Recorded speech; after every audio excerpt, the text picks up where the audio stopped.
Corey Danger.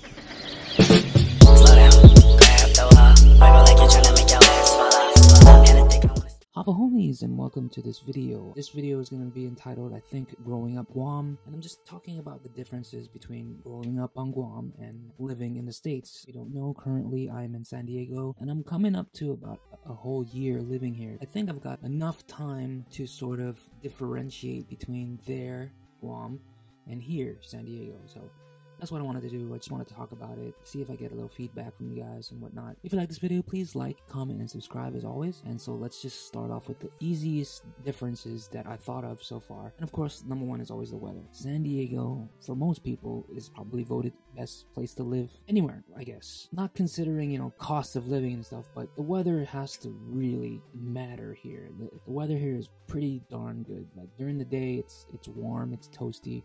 You can get a nice tan and whatnot, and during night it's pretty cool. The temperature drops 20-30 degrees from morning to night, so that's pretty awesome.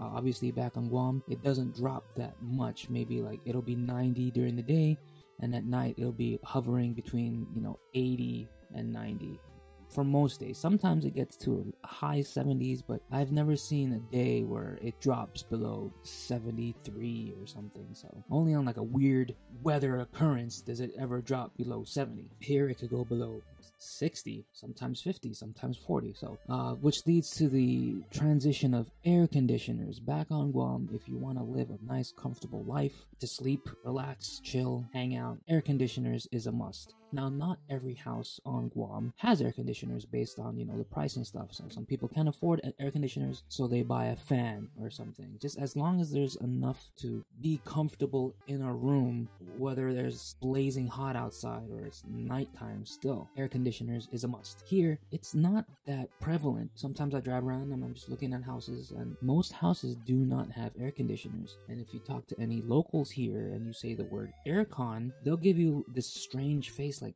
what the hell is an air con?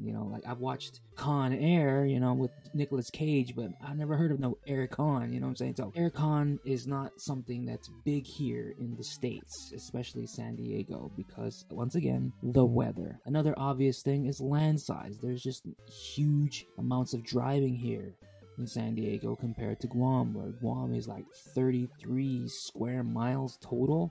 So you can circumnavigate the whole island in a whole day, or even less than that, depending on traffic. So that's an obvious difference. Another obvious difference is things to do. There's just way more things to do in the States versus Guam. More places to hike, more places to eat, more places to drink, more places to have amusement parks and stuff. So there's just a lot more to do here. Not so subtle here, but there is a lot more prettier girls here. If I'm just talking about me being a guy, there's just a lot more pretty girls to see. There's more opportunities to maybe find somebody out here that will match your criterias or whatever, versus Guam, where the prettiest girls usually are already snatched up. Like that's just the way it goes. And then another obvious thing is prices of things like gas. It's cheaper here, but it is slightly catching up to Guam prices, I have to admit. Gym prices way cheaper here than back on Guam. On Guam, you can get prices higher than $30 a month. Here, you can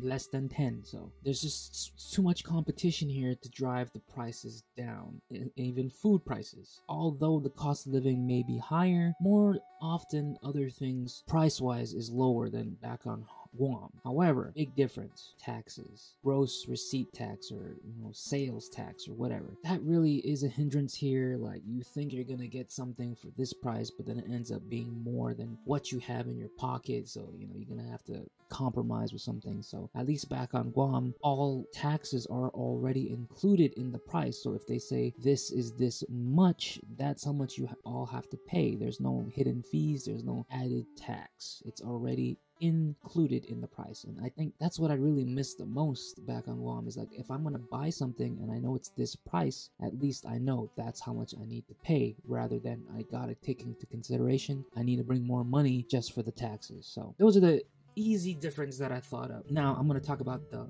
not so easy differences. First off, I'm going to start off with is culture. The culture here is way different than back on Guam. You know, it's 2018, so obviously there's a lot of political stuff going on, so you're either with us or against us type motif going on, and like I'm not all in that because I grew up on Guam, and Guam is like just a big smorgasbord of different cultures and races and stuff like that. More so than here. You think, you know, the United States is full of different races, and this is true, but however, living here in San Diego, I mostly only see 3 to 4 different races. You know, you got white, African American, Hispanic,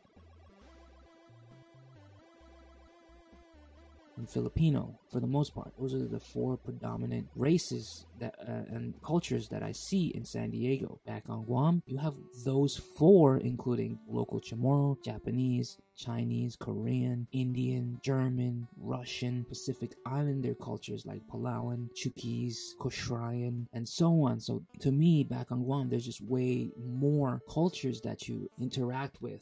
To me personally, I'm not for or against, you know, President Trump. I'm just me. Like, I don't really care. But seeing all this backlash and like, if you, like I said, if you're not with us, you're against us attitude, it just drives me away from that sort of idea. Like, these people think that they're doing good and they're doing the right thing, but it just comes off as, you know, anti whatever they're trying to say, promote or do. Like, if they're anti-Trump, they just say love, but then they push violence and things like that. So that's what I see more here than back on Guam. I do have a couple friends who, you know, like I follow on Twitter and stuff that do promote like anti-Trump stuff, but they don't get all violent about it. They just say how they feel, leave it at that. Plus on Guam, there's almost no protests or something that I see that makes a big difference, at least growing up there. So I gotta just say that I am a little bit more intimidated here, just for the sheer fact that I can't read some people sometimes. Like, I had 2 encounters that brings up to mind, and these are both when I'm going out sourcing for, you know, reselling stuff like at Ross, Marshalls, and stuff like that. So the first time I was at Marshalls and I was just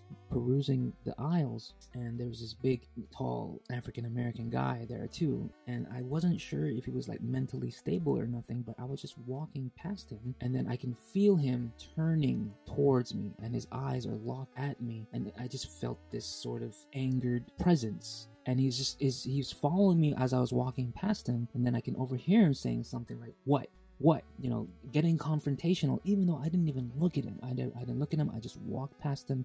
I was looking at the clothes on the racks, but I was the only one near him, and he was tracking me with his body and his eyes, and he was just saying, what? So I don't know if it's like mentally, like something's wrong with him or, you know, whatever, but like I felt kind of like, whoa, what the hell's going on here? Same thing again at Ross. I was looking through the shoe aisles, and then these 2 smaller African American kids were walking past me, and one of them just stops and starts turning to me and sort of saying the same thing, like, what? And I'm just like, huh? I didn't even look at the guys. I was looking at the shoes, and I was walking past. They stopped and started looking at me and trying to, you know, get confrontational for some reason. I don't understand why. It just happened, and it, you know, it kind of freaks me out sometimes. I'm just like, I don't understand. So that's a real big difference, feeling intimidated here versus back there. Like, back on Guam, like, there are certain cultures or something that are rowdy and do, you know, start fights, and I'm not going to name any races, but there is a sort of stigma with a certain ethnicity or race, a Pacific Islander. Not all of them are like that, but there are some of them that get up on the news that do horrible things, and, you know, they start fights and stuff. Luckily for me, I haven't encountered that, but I don't feel like anyone has ever just stopped and started looking at me and, you know, wanting to start something. Even though here, that happened to me twice already. I don't understand. But that's the difference. Growing up in Guam, I feel comfortable going into certain places by myself more so than I do here, if that, you know, if you can understand that. Back on Guam, it's easier to explore, go hiking and stuff, but like I said, there's just not a lot of it. But it's easier. So, the video is running already 13 minutes. I just wanted to drain my brain, I guess you would say, and hope that, I don't even know if I'm going to post this, so, yeah.